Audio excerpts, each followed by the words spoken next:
Bupati sebagai Ketua Pansus Pesantren bersyukur setelah berjalan lebih dari setengah tahun kita membahas tentang rancangan Perda Pesantren inisiatif Gubernur Jawa Tengah waktu itu Bapak Ganjar Pranowo. Nah, dalam hal Perda Pesantren ini penekanannya adalah pada fasilitasi, karena kalau di dalam undang-undang kan sudah ada tentang tata aturan perizinan, mendirikan dan sebagainya itu ada di sana. Maka kita penekanannya ada fasilitasi dan sinergi. Nah, pengertian fasilitasi adalah bagaimana agar Provinsi Jawa Tengah dengan perda ini bisa memberi bantuan kepada seluruh pesantren yang ada di Jawa Tengah. Ini menjadi payung hukumnya agar semua kebutuhan pesantren baik menyangkut SDM, baik menyangkut fasilitas ataupun pembangunan bisa kita salurkan.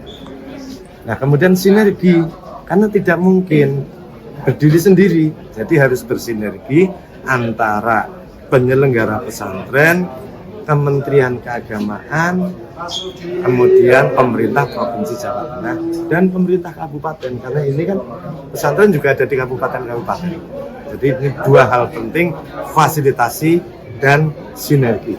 Kita sebagai hadiah lah, jadi hadiah karena sudah ada undang-undangnya kan, undang-undang pesantren sudah digeduk pada saat bersamaan dengan hari lahir Pancasila.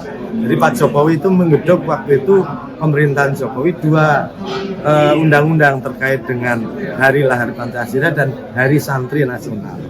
Nah, dari situ kita baru bisa tahun ini selesaikan.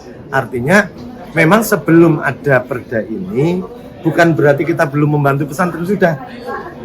Belum tertib, belum rigid, belum ada payung hukumnya di setiap persoalan. Satu contoh ya, santri Jawa Tengah yang nyantri di Jawa Timur bagaimana? Itu belum diatur. Terus kalau mau memberi bantuan terkait dengan peternakan di pesantren bagaimana? Kan ada pesantren yang punya lahan, punya kebun, tetapi belum ada bantuan untuk kelompok ternaknya. Sedangkan itu kan bukan petani, santri kan. Nah, memberi bantuan kepada petani dengan memberi bantuan kepada kelompok ternak yang santri kan beda. Nah, inilah dibutuhkan payung hukum. Kalau berbicara tentang adanya hal-hal yang kurang baik yang masih terjadi di pesantren, ini kan ada dua sudut pandang. Yang pertama dari sisi penegakan hukum secara umum. Jadi apakah itu tindakan yang masuk kategori pelanggaran hukum pidana atau kriminal atau apa. Sedangkan kemudian yang kedua adalah terkait dengan hal-hal yang belum bagus di pesantren ini, bagaimana perda ini bisa melindungi para santri, perlindungan terhadap santri, perlindungan kepada para penyelenggaranya.